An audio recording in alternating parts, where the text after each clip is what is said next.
નમસ્તે મિત્રો, આપ સાંભળી રહ્યા છો Shaila Shah's podcast on YouTube channel.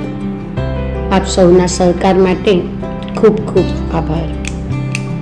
આજે આપ સમક્ષ બે લઘુકથા લઈને આવી છું. આશા છે આપને ગમશે. પહેલી કથા છે સરપ્રાઈઝ ગિફ્ટ. સરલા આજે ખૂબ ખુશ હતી. એના જન્મદિવસની સાથે આજે રમેશભાઈને પ્રોવિડન્ટ ફંડ અને ગ્રેચ્યુટીના પૈસા પણ મળવાનો દિવસ હતો. ગયા મહિને રમેશભાઈ રિટાયર્ડ થયા ત્યારથી જ મન ખરીદીમાં લાગી ગયું હતું. સરલા મનોમન વિચારી રહી, આજે તો ગિફ્ટમાં ડાયમંડની બંગડી જ લેવી છે. કેટલા વર્ષોની મારી ઈચ્છા આજે પૂરી કરવી છે. આખી જિંદગી સરલાએ પોતાના માટે કશું કર્યું જ નહોતું. પરણીને આવી કુટુંબમાં સમાઈ ગઈ. સૌથી મોટી એટલે સાસુ, સસરા, દિયર, નણંદ બધાની ફરજો પણ પોતાના ભાગે જ આવી હતી. બંને દીકરાઓને ભણાવ્યા, પરણાવ્યા, સેટલ કર્યા. અચાનક ઘડિયાળ તરફ ધ્યાન જતા સરલા વિમાસણમાં પડી ગઈ. હજુ રમેશ આવ્યા કેમ નહીં? આજે તો ફક્ત ચેક લેવા જ ઓફિસે ગયા હતા. બપોર થવા આવી. આટલી વાર કેમ લાગી હશે? બીજો 1 કલાક રાહ જોવામાં ગયો.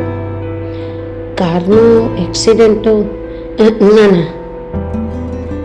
ત્યાં જ રમેશભાઈ ઘરમાં પ્રવેશ્યા. કેટલું મોડું કર્યું? પૈસા મળ્યા? આપણે જ્વેલર્સની દુકાને આજે જવાનું છે ને? સરલાનું બોલવાનું સાંભળ્યા વગર જ રમેશભાઈ ખુશ થતા બોલ્યા, અરે રે, જરા શાંત થા.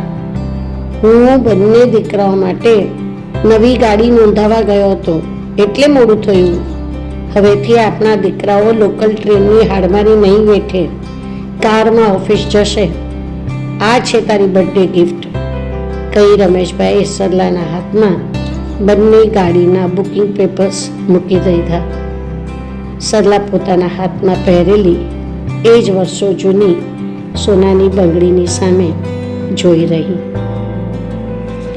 મિત્રો, હમણાં જ મધર્સ ડે ગયો અને આપણી સમક્ષ આ વાર્તા મૂકવાનો વિચાર આવ્યો. બીજી એક વાર્તા છે જે આપ સમક્ષ રજૂ કરું છું. વાર્તાનું નામ છે સંજોગ. મમ્મી, ગણેશને છેલ્લા 5 દિવસથી હોમવર્ક ન કરવા માટે ટીચર પનિશ કરે છે. એ આખો દિવસ ક્લાસની બહાર ઊભો રહે છે. અમરે ડાઇનિંગ ટેબલ પર જમતા જમતા મમ્મીને કહ્યું. નીના કશું કહે તે પહેલાં જ એના પપ્પા મનોજે કહ્યું, મને આ તારો સુદામા જેવો ફ્રેન્ડ જરા પણ ગમતો નથી. એ પોતે ભણશે નહીં અને તને ભણવા નહીં દે. મનોજ, પ્લીઝ, મિત્રોમાં અમીર ગરીબના ભેદભાવ ન હોય. તમે ભૂલો છો, ગણેશ ખૂબ હોશિયાર છોકરો છે. મમ્મી, મને ગણેશની ખૂબ ચિંતા થાય છે. બોર્ડની એક્ઝામ પણ પાસે આવી રહી છે. એ મને કશું કહેવા પણ તૈયાર નથી. બેટા, ચિંતા ન કર, આપણે એને કાલે જઈને મળી આવશું. બીજા દિવસે રજા હોવાથી અમર એની મમ્મી સાથે ગણેશના ઘરે ગયો. ગણેશ એ બંનેને જોઈ થોડો નર્વસ થઈ ગયો. એના હાથમાં કપડાં અને સોયદોરો હતા. નીના એની પાસે ગઈ અને એના માથે હાથ ફેરવતા બોલી, બેટા, શું વાત છે? અમર કહે છે તું હોમવર્ક નથી કરતો. આંટી, કેવી રીતે કરું? મમ્મી 10 દિવસથી ખૂબ જ બીમાર છે. મોટી બેન સવારે કપડાં સીવે છે. શાળાએથી આવીને હું એમાં બટન ટાંકું છું, હાથ સિલાઈ કરું છું. મોટી બેન સાંજે ઘરના કામમાં અને રસોઈમાં વ્યસ્ત હોય છે. હોમવર્ક માટે મને સમય જ નથી મળતો. પણ બેટા, મમ્મીને સારું થાય ત્યાં સુધી સિલાઈના કપડાં ન લેતો. મમ્મીની દવા અને મારી સ્કૂલ ફીસ કેવી રીતે? બોલતા જ ગણેશની આંખમાં પાણી આવી ગયા. એ આગળ બોલી ના શક્યો. પણ તારે ટીચરને આ વાત કરવી હતી ને? આંટી, એમની દીકરીના જ તો આ કપડાં છે. એમને અર્જન્ટ જોઈએ છે. એમને હું કંઈ કહી શકું એમ નથી.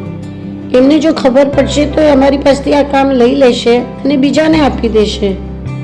પછી પૈસા નીના પાસે આગળ કશું જ બોલવા માટે ન હતું. થેન્ક યુ મિત્ર. આશા છે આજની બંને લઘુકથાઓ આપને ગમી હશે. આપને મારી ચેનલને સબસ્ક્રાઈબ કરવા માટે વિનંતી. આપનો અભિપ્રાય જ મારું નજરાણું છે. મિત્રો, ફરી મળીશું દરેક મહિનાની 11 તારીખે 11 વાગે. ત્યાં સુધી ઇંતજાર. Thank you.